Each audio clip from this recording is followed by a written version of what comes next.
এইটুকুই গাইলাম। এবার বাজাও তো নারায়ণ নামটা ধরি। ওম নারায়ণ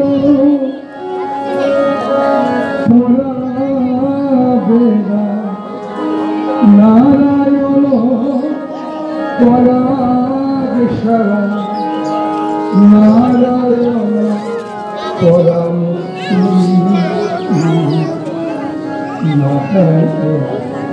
ওম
जय स्वामी देवानंद जी की जय, स्वामी देवानंद महाराज जी की जय।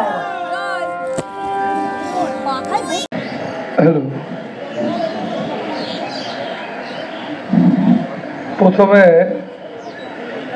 আজকে এই গরমের মধ্যে তোমরা এসেছো, এর জন্য তোমাদের সবাইকে আমার ভালোবাসা জানাচ্ছি। আর আজকে এই দিনটাতে আমি আসবো এরকম ঠিক করিনি, তাহলে আমি আগে জানিয়ে দিতাম। তো এই আশ্রমের তরফ থেকে আমাকে খুব বলেছে যে বাবা আপনাকে এই মে মাসে একটা দিন অর্ঘ্য নেওয়ার জন্যে, অর্ঘ্য গ্রহণ করার জন্য যেতে হবে। তো সেই কারণে আমি এমনিতে নাদরা আশ্রমে, মূল আশ্রম, ওখানেই বসি, অর্ঘ্য গ্রহণ করি। আর এখানে আসবার জন্য আমাকে বলার পর আমি ঠিক আছে। তো যাই হোক বাবা মায়েরা, তোমাদের সামনে পেয়ে আমি ভীষণ খুশি হয়েছি এবং ব্যক্তিগতভাবে আনন্দ পাই। আর আজকে অনুষ্ঠানটা হচ্ছে অর্ঘ্যদা। এই অনুষ্ঠান সম্বন্ধে তোমাদের দুটো কথা আগে বলি, তারপরে তোমাদের জীবনে চলার পথের কিছু কথা বলবো, আবার অর্ঘ্য গ্রহণ করবো। তো যারা দাঁড়িয়ে আছে তারা বসলে ভালো হতো না? বসলাম। যা, প্রথমত এই অর্ঘ্য ব্যাপারটা তোমাদের বলি। আমি 2005 সালে আমি দেখলাম যে আশ্রমটা আমি কেন করেছি, এই পামা আশ্রম কেন করলাম বা যে কোনো আশ্রম করেছি কেন, এখানে আমি থাকবো নিজে বলে। তা তো ঘর থেকে বেরোবার সময় আমি তো বলিনি যে কোনো একটা জায়গায় থাকবো। করলাম কেন না, আমি করলাম যে এখানকার মানুষরা এসে নিজেদের মানসিক পরিবর্তন করবার জন্যে তাদের খুব দরকার আশ্রম। তো সেই কারণে আমি আশ্রম করলাম।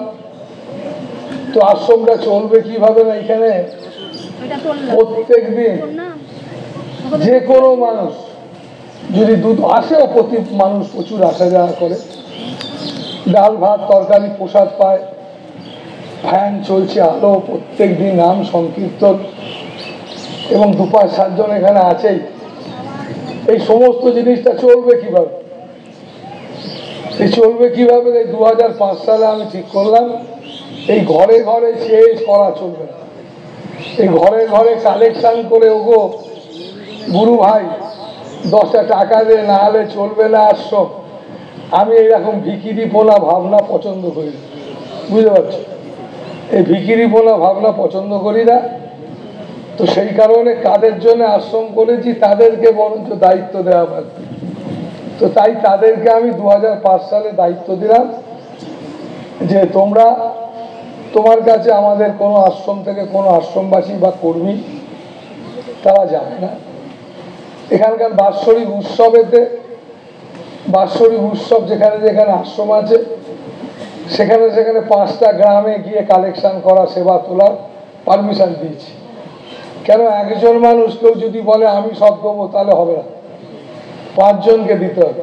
তাই 5টা গ্রাম। কিন্তু ঘরে ঘরে গিয়ে চেয়ে আশ্রম চালানো, ওই ভিখিরি ভাব এ করা যাবে না।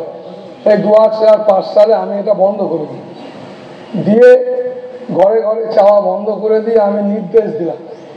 কাদের নির্দেশ দিলাম? না তোমাদের। কাদের? না যাদের জন্য আশ্রম করেছি তাদের নির্দেশ দিলাম যে তোমরা তোমাদের জন্য অন্তত বছরে কেউ তোমার কাছে যেতে পারবে না। তোমরা অন্তত পক্ষে তোমাদের এই আশ্রমটা যেমন সুন্দর করে চলছে, তোমরাও সুখ দুঃখ হয়ে এখানে আসছো, মাঝে মধ্যে সময় কাটাচ্ছ, বছরে একদিন হলো এসে যাচ্ছ। এখানে দুর্গা পুজো, এখানে অনেক কিছু অনুষ্ঠান, এই আশ্রমের দৈনন্দিন বিভিন্ন রকমের যে ব্যাপার এই যে চলছে, এ বারে বারে চলতে গেলে তো পয়সা চাই, হবে কিভাবে? আমি তো আশ্রম করে দিয়ে খালাস করেছি। কাদের জন্য? না তোমাদের জন্য। তাই তোমাদের সবার আগে জানার দরকার। এই আজকে অর্ঘদান নিচ্ছি কেন? না প্রতি বছর মে মাসে তুমি তোমার প্রত্যেক দিন গুরুদেবকে স্মরণ করার সাথে সাথে ভাববে যে গুরুদেব আমাকে একটা দায়িত্ব দিয়েছে, এই পামা আশ্রমটা যাতে খুব আনন্দ সহকারে চলে যায়, গুরুদেব বেঁচে থাকা অবস্থায় হোক আর মরে যাওয়া অবস্থায়। কেমন? এই দায়িত্ব দিয়েছে কাদের? না প্রতিটা জনকে। তাই প্রত্যেক দিন যদি তুমি প্রণাম করে ভাবো, তাহলে তুমি যদি 1 পয়সা করেও রাখো, যদি 1 টাকা রাখো, তাহলে দেখবে 365 টাকা হয়ে যাচ্ছে। বুঝেছো? তুমি এটা করতে পারছো না কেন? না তুমি এটাকে একটা স্বার্থপরের জায়গা ঠিক করে ফেলেছো। গুরুদেব মানে আমার ছেলে হয়নি, ছেলে হলে তাহলে যাব, সে তার জন্য গুরুদেব একদমই। আমাদের শাস্ত্র এরকম ভাবে গুরুদেবের সম্বন্ধে বলেন, গুরুদেব মানে যেখানে ভববন্ধন থেকে মানুষ মুক্তি লাভ করে তাকে মানুষ গুরু করে, যাকে তাকে গুরু করে। এখানে প্রচুর, তার মানে কি, গুরু মানুষ করে ভেতর থেকে তার ইচ্ছা আছে যে ইনি আমার সদ্গুরু, ইনি আমার, এনার পথ মত, ইনি আমার আদর্শ, এনাকে ধরেই আমার জীবন কাটাতে হবে। শুধু সেখানে ছেলে হওয়া, মেয়ে হওয়া, টাকা হওয়া এইসব ব্যাপার না। মানে এক কথায় গুরু মানে যিনি ভববন্ধন থেকে মুক্তি দিতে পারে, যার রাস্তা, যিনি একমাত্র, তিনি সদ্গুরু। সেই সদ্গুরুকে কোনো চাওয়া পাওয়া দিয়ে ধরতে নেই। তাই সেই সদ্গুরু আমি তোমাদের বলছি, নির্দেশ দিয়েছি 2005। তো সেই কারণে তোমরা গত বছরে, প্রতি বছরই তোমরা দাও, গত বছরও তোমরা দিয়েছিলে অর্ঘ্য, তাতে এই আশ্রমটা খুব ভালো করে চলেছে। বুঝলে? যদি বলো দেবানন্দ বাবা আপনি কিছু দিয়েছেন কিনা, দেখো আমার বলে কিছু নাই, কারণ একজন সন্ন্যাসী মানুষের আমার বলে হয় না। তুমি গৃহী লোক, তোমার অনেক অঙ্ক, তোমার চালাও বেশি। তুমি যা চেয়ে তুমি বলছো বাবা চলছি, তো চলবে তো বটে। তুমি চেয়েছো, চলবে না? বাচ্চা থেকে ছেলে চেয়েছো, মেয়ে চেয়েছো, টাকা চেয়েছো, বাড়ি গাড়ি জমি, 1 ইঞ্চি তুমি, আমি অবাক হই জানিস, তোরা আমার কাছে লাইন দিয়ে যেভাবে আমি দেখেছি, 2000 5000 তো বাবা 2 বিঘে জায়গা আমি তোমায় দিচ্ছি, অনায়াসে দিয়ে দিচ্ছি। কিন্তু তার ভাইকে যদি বলা হয় দেনারে, তারা 1 ইঞ্চি দিচ্ছে না।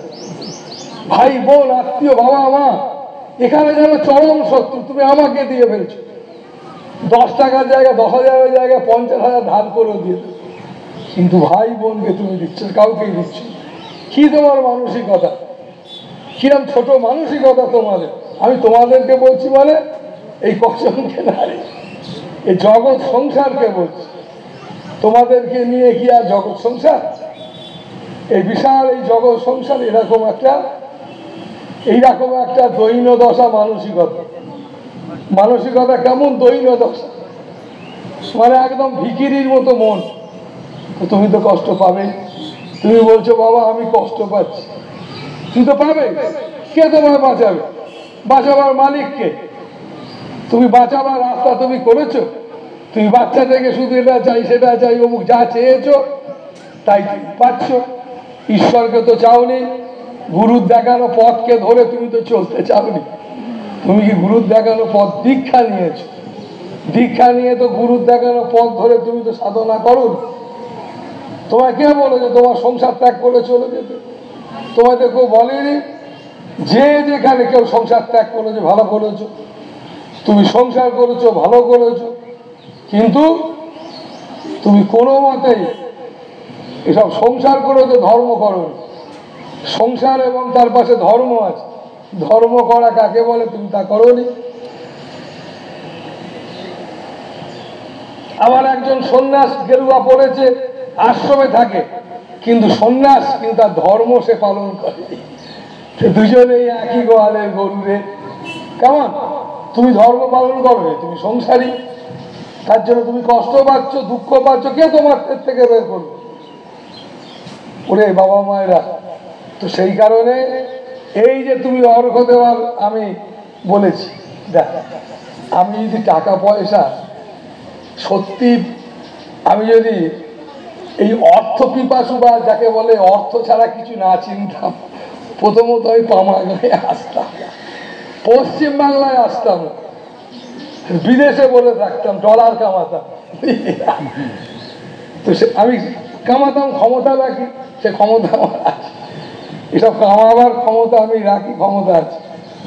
কিন্তু এসব বলছি কেন না, তোমায় চোখে আঙুল দিয়ে দেখাচ্ছি যে গুরুদেব দেখো তিনি ডলার কামাতে পারতেন, তিনি কিন্তু এইসব কামাননি। কেন কামাইনি না, তোমাকে দেখ গুরুদেব মানে কি, যার পদ মত তোমাকে নিরাসক্ত করবে।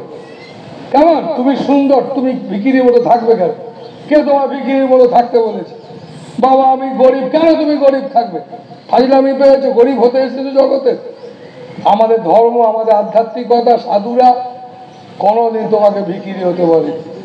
কেমন তুমি ঈশ্বরের সন্তান, কেন ভিখিরি হবে?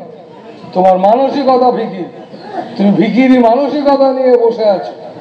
তাই তার জন্যই তোমাকে সদ্গুরু চাই। তাই সদ্গুরু, তার সঙ্গে কোনো চাওয়া পাওয়া করতে নেই। সদ্গুরুকে একদম হৃদয়ে রাখতে হয়, যাতে করে সে হৃদয়টা নিয়ে এইটাই একমাত্র যাবে এই জগতে। তুমি বুঝতে পারবে তুমি যা সময় দিলে এই দেহের জন্য দিলে, এরা জমি জমার জন্য দিলে, ছেলে মেয়ে বউ সংসার নিজের জন্য সব যা দিলে, সমস্তটা ফালতু তুমি দিলে মনে হবে। বলে এত যা সময় দিলাম, কি কোনো রেজাল্ট? জিরো, একদম জিরো রেজাল্ট। তুমি কিচ্ছু নিয়ে যেতে পারবে না, কিচ্ছু। এই বাড়ি যা দেখতে, আমি তো দেখছি স্যার, আগের দিন দেখছিলাম ঝাড় দিচ্ছিল বাড়ির সামনে, এই মিস্ত্রিকে কাজ করাচ্ছিল, এই জল দিয়েছি কেন, মুখ করেছি কেন, তারপরে সকালবেলা শুনতে পাচ্ছি লোকটা মরে গেছে। তারপরের দিন দেখতে পাচ্ছি সেই মিস্ত্রিদের ভাড়া বাঁধা আছে, মিস্ত্রি আর নাই, মারা গেছে, তো সাত কাজ হয়নি, আর লোকটা নেই, সবাই আছে। কি আশ্চর্য ব্যাপার! কিরম ভাবে লোকটা করাচ্ছিল? লোকটাকে জিজ্ঞেস করো, বলবে যতদিন বাঁচবো ততদিন করবো। তুমি কি এই ব্রত নিয়েছো? যতদিন বাঁচবে বেগার খাটবে, বেকার খাটবে কি তুমি ব্রত নিয়েছো বেকার খাটার জন্য? আগে নিজেকে প্রশ্ন কর না, এই বেকার খাটা তুমি অভ্যাস করে ফেলেছো, বুঝলে? তোমরা সবাই অভ্যাস করে ফেলেছো, এটা বাচ্চা থেকে তুমি অভ্যাস করে ফেলেছো। আর বাচ্চা থেকে সদ্গুরু তোমাকে নির্দেশ দিয়ে চলে, খ্যাপা এই সবই বেকার খাটা, এর মধ্যে থেকে তুমি বেকার খাটার মধ্যে থেকে আসল খাটাটাও খাটো। তাই তাকে বলা হয় অন্তর্মুখী কর্ম বা গুরু কর্ম। তাই তোমাদের এই দেখবে আজকের এই সমস্ত কর্ম আমি করি, প্রত্যেক মাসে দেখবে জপযজ্ঞ, আত্মচর্চা, আশ্রম জীবন। কেন?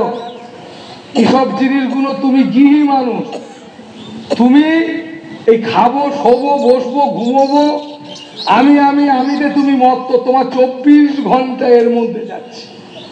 তুমি কি এই করতে এসেছিলে জগতে? ওরে একদিন বুঝতে পারবে বেকার খাটা হয়ে গেছে। তার জন্য তোমাকে এই সবগুলো, তুমি এই সমস্ত বেকার খাটনি খাটছো, এর থেকে বেরোতে পারছো না। আসল খাটা কাকে বলে? সেই খাটা তুমি বাচ্চা থেকে একদমই খাটছো না, একদমই সময় দিচ্ছ না। কেন দিচ্ছ না? না তুমি মনে করছো এইটাই একমাত্র আনন্দের পথ, কিন্তু না। আখেরে তুমি তোমার বাবা মাকে দেখো, ঠাকুর দাদা, দিদিমা, পাশাপাশি সবাইকে তাকিয়ে দেখো, দার্শনিক দৃষ্টি দিয়ে দেখো। দার্শনিক দৃষ্টি মানে জ্ঞানের দৃষ্টি দিয়ে দেখবে। দর্শন, শাস্ত্র, ফিলোসফি কেমন দার্শনিক দৃষ্টি। ছেলে মেয়েরা দেখতে শেখো, ভাবতে শেখো। তুমি তোমার ছেলে, বন্ধু, বান্ধব সবাইকে দেখো, নাহলে তুমি আগামী দিন ঠকে যাবে। তুমি তো গা ভাসিয়ে দিয়েছো, ওই মেয়েটা কিরকম সুন্দর শাড়ি পরেছে, আমাকেও পড়তে হবে, তাহলে আমাকে লোকে দেখবে। উনি লোক দেখিয়ে করবি কি? যে দেখলে আনন্দ পাবে দেখুক, কিন্তু সবাইকে দেখে লাভ নাই। আসল জিনিসকে দেখাবার চেষ্টা করো। আসল জিনিসকে দেখাবো মানে নিজেকে দেখো। নিজেকে দেখো মানে তোমার মধ্যে কতটা আত্মবিশ্বাস আছে, তুমি কতটা আত্মবিশ্বাসী সেটাকে দেখবার চেষ্টা করো। তুমি নিজেকে কি বিশ্বাস করো? তুমি তো টলমল করছো, একটুতেই তুমি কোনো না কোনো কিছুতে ফেসে যাবে। কোনো না কোনো কিছুতে পা তোমার এক জায়গা থেকে আর এক জায়গায় পড়ে যাবে। তুমি তোমাতে বিশ্বাসী নও, তুমি তোমার মধ্যে, তুমি নিজেতে খুব একটা তোমার দম নাই। তাই এই জায়গাটাকে তোমাকে অনেক শক্তপোক্ত করতে হবে। তো সেই কারণে বাবা মায়েরা এই আশ্রম তৈরি। আশ্রমের উদ্দেশ্যই কি? আশ্রমের উদ্দেশ্যই হচ্ছে পুজো। পুজো মানে শুধু ধূপ ধুনো নয়, পুজো মানে অন্তর্মুখী হওয়া। এই অন্তর্মুখী হওয়াটাই হচ্ছে পূজা। তো সেই কারণে এই তোমরা সবাই জগৎ সংসার ব্যবহারিক জগৎকে চেপে ধরেছে। মহাপুরুষরা বলেছেন, আমি তোমাদের উপমা দিই, একটা পাখি দুটো ডানা। উপমা প্রচুরবার বলি। ঠাকুর রামকৃষ্ণ বলেছেন, তোমার দুটি হাত, একটা হাতে তুমি সংসার ধরো, একটা হাতে ধর্ম ধরো। ধর্ম করো, তাকে গ্রহণ করো, মায়ের চরণ ধরো। তোমরা তা করো নি। তোমরা দুটো হাত দিয়েই এই সংসারকে তো এই চাওয়া পাওয়া, খাওয়া, বসা, ও হা, কতক্ষণ চলবে তুমি কি জানো? তুমি হাসছো হা করে, একটা ফোন এলো, তোমার সমস্ত হাসি ঠাট্টা বন্ধ হয়ে যেতে পারে। তুমি এরকম একটা অস্থির একটা মানসিক একটা পরিস্থিতির উপর দাঁড়িয়ে আছে। তো সেই কারণে বাবা মায়েরা এই রকম অবস্থা চলছে। তার জন্যই তো আধ্যাত্মিকতা, তার জন্যই তো তোমাদের বারে বারে বলা যে তোমরা একটু একটু করে মানসিকভাবে তৈরি হও। মানসিকভাবে তৈরি হওয়া মানে নিজেকে সংযমী করা।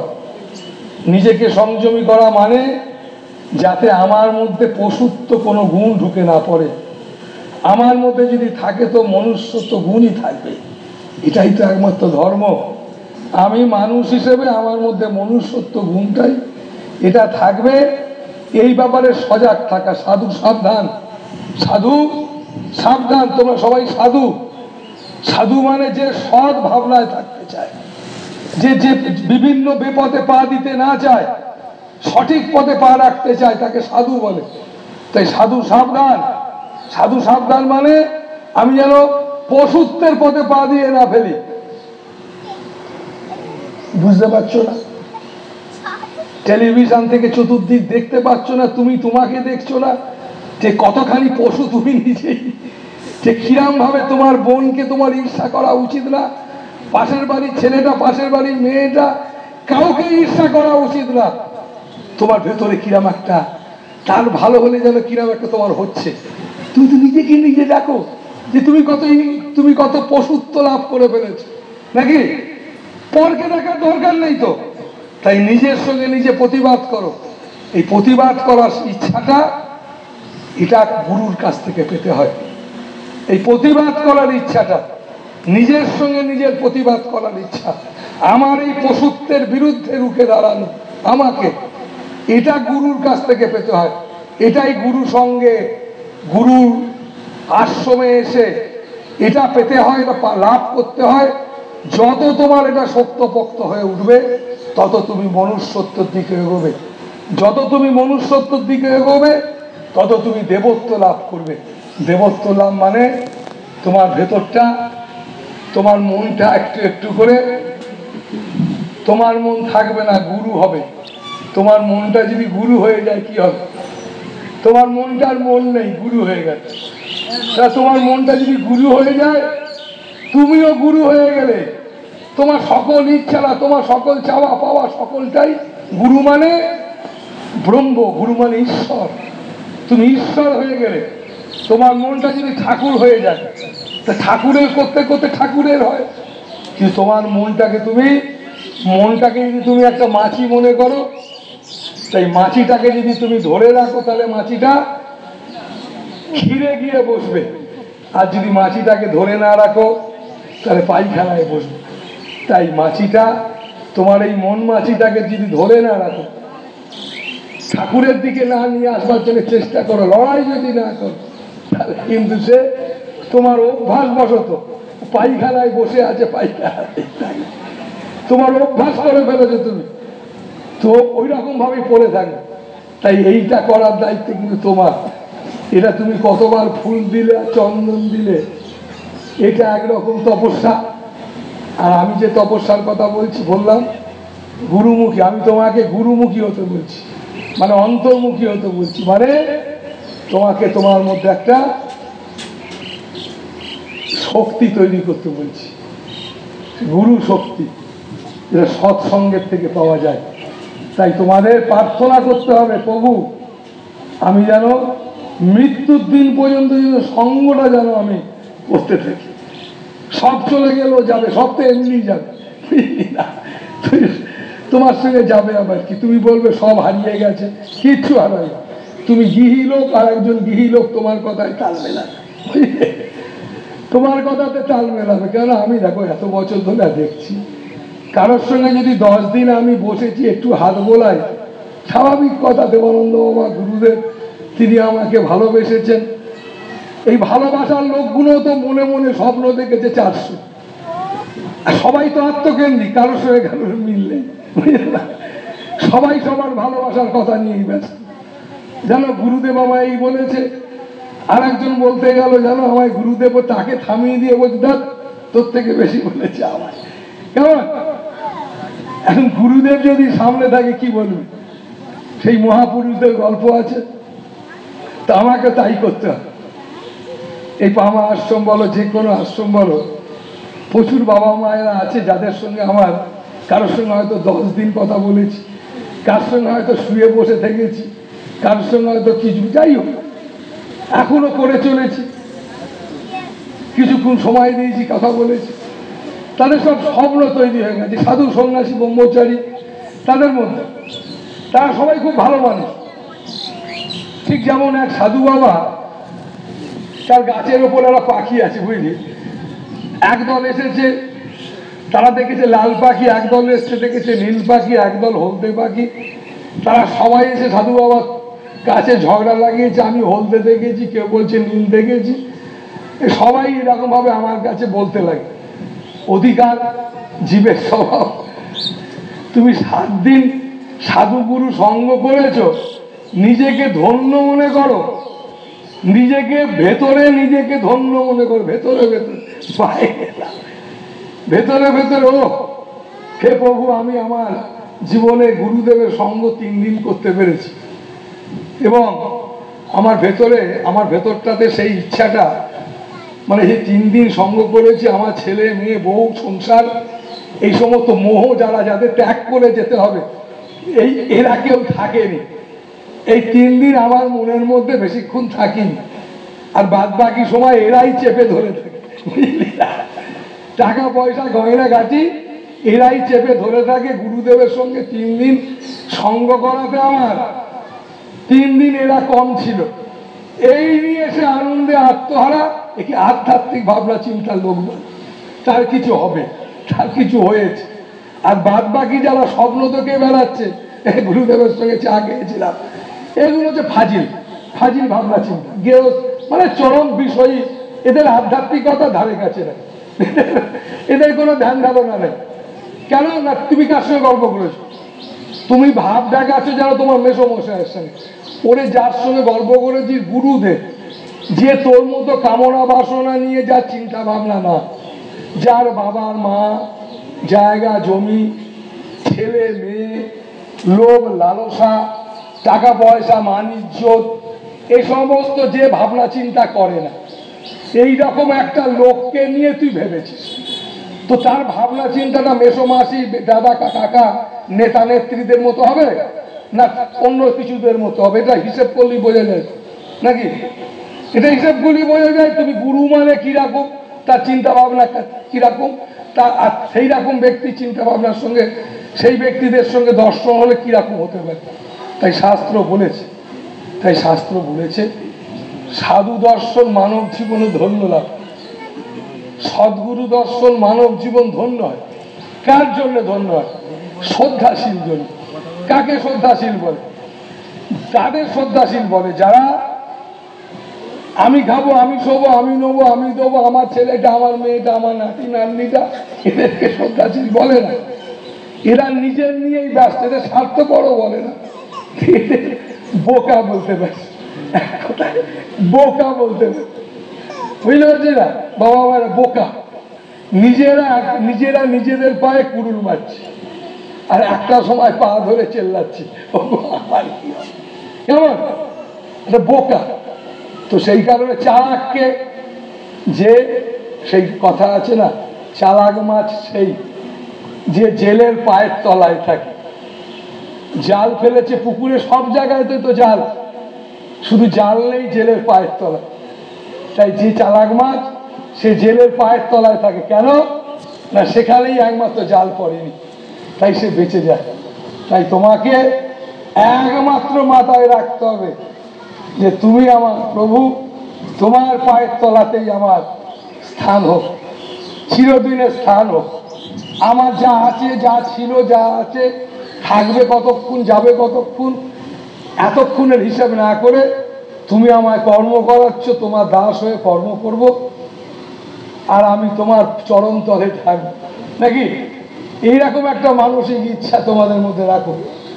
তিনি কালী না শেতলা, তিনি রাম বড় না কৃষ্ণ বড়, এই নিয়ে প্রচুর দলাদলি 1000 বছর আছে। আমি তোমাদের দলাদলির মধ্যে যাব। রামকৃষ্ণদেব বড় না চৈতন্যদেব বড়, কে ভগবান কে ভগবান নয়, এ প্রচুর রকমের সব ঝগড়া আছে। তোমরা একদম এসবের মধ্যে পড়বে না। এসবের মধ্যে পা দিয়েছো মানে দেখো, সংসারী মানুষ, সংসার তোমায় করতে হবে। ওরে একটুখানি আধ্যাত্মিকতা যেটুকু হচ্ছিল, যেটুকু তুমি একটু পরমাত্মার করুণা পাচ্ছিলে, তার থেকে তুমি অনেক দূরে সরে চলে গেলে। তো এইসব দিকে না গিয়ে তার চরণতলায় আমি থাকবো, এরকম একটা প্রার্থনা নিয়ে সদা সর্বদা তার নামে চলবার চেষ্টা করো। আর আমি খুব খুশি হয়েছি তোমরা অর্ঘদান দিয়েছো, এই আশ্রমে এসে আজকে দিচ্ছ, দেবে। আর এই অর্ঘদানটা প্রত্যেক বছরে দেবে। এই অর্ঘদানটা বছরে 1 মাস না, প্রত্যেক দিনটা তোমার অর্ঘ দিতে হবে, গুরুর চরণে অর্ঘ দিতে হবে। অর্ঘ মানে টাকা না। আমার মনে আছে, জানিস, আমার মনে আছে ডাক্তার, তুমি আমার সামনে বসে আছো, এই আশ্রমে কটা বাজে কে সব? 11:20। কটা বাজে গো? হ্যাঁ, ব্যাস। আমার এইটাই কথা না বললে হবে না, তারপরে নাম গান ভোগ শুরু হবে। হ্যাঁ, আমার মনে আছে এই আশ্রমে আমি এই 8-10 বার দীক্ষা দিয়েছি। হঠাৎ আমি দেখলাম যে আমার ঘরেতে, যে ঘরে থাকতাম এখানে না, গোয়ালপাড়ায়, দুটো আশ্রমের মধ্যে একটা জায়গা, যে কুইন্টাল খানেক চাল, আলু, সবজি মবজি, তেল মেল অনেক আছে, বুঝলি? তো দীক্ষা দিতে এসে বসেছি, আর জোনার 100-150 জন দীক্ষা নিচ্ছে। সেই চাল, ডাল, নুন, তেল, লঙ্কা অনেক সবাই এনেছে, যায় আনে, সবাই এনেছে। তো আমি দীক্ষা দেওয়ার পরে বললাম, দেখ বাবা মায়েরা, এই আমি বাবু একা লোক, জানিস, এ তোরা যা চাল ডাল নুন তেল পয়সা করি এনেছিস, এ বাবু আমি নিতে পারবো না, জানিস, আমায় দিস নি রে। এ আমার যা, দেখ দরজা খুলে আমার যা এখানে মাল আছে, আমি এটা প্রতি সপ্তাহে খিচুড়ি খেলেও শেষ হচ্ছে না এখনো যেটা। তাই আমাকে না দিয়ে তোরা রাস্তায় গায়ে যাকে পাবি তাকে দে। তো আমাকে প্রণাম টনাম করে দেবার জন্য পাগল 2-4 জন, তো 10 জন কেঁদেই ফেললো, বাবা নিয়ে এসছি কাকা, আমি না, তোরা প্রসাদ খা, আমাকে দেওয়ার দরকার নেই। বলে প্রসাদের ব্যবস্থা হচ্ছে, আমায় দিস না, আমি নিতে পারবো না। এরা দেবে, আমিও নেবো না। তখন মন ক্ষুণ্ণ হয়ে তারা নিয়ে যাচ্ছে। একজন আমাকে বললো, বাবা এই দাঁড়া, বাবাকে একটা কথা জিজ্ঞেস করি। বাবা, তা আমরা তো এলাম, দীক্ষা পেলাম, ফলমূল সব দিলাম, তুমি নিলে না, তো অন্তত একটা কিছু বলো, একটা তুমি নাও, কি নেবে সেটা বলো, আমরা কি দিতে পারি তোমার। তো আমি বললাম, দেখ তোরা একমাত্র তোদের মনটা দিতে পারি, তুই সেটাও দিতে পারবি, সেটাও একবারে ছেলে মেয়ে বউ টাকা পয়সা গয়না এটা হাবি জাবি তো ভরিয়ে রেখেছিস। তো সে আমায় বললো, তাহলে দেবো কি, আমি তো দেওয়ার কিছু নাই, তাহলে কি হবে? তারা ফিরিয়ে নিয়ে চলে হাওড়া রাস্তায় আসছে, তাদের কান্না দেখে আমি আমার সাইকেল পাঠালাম।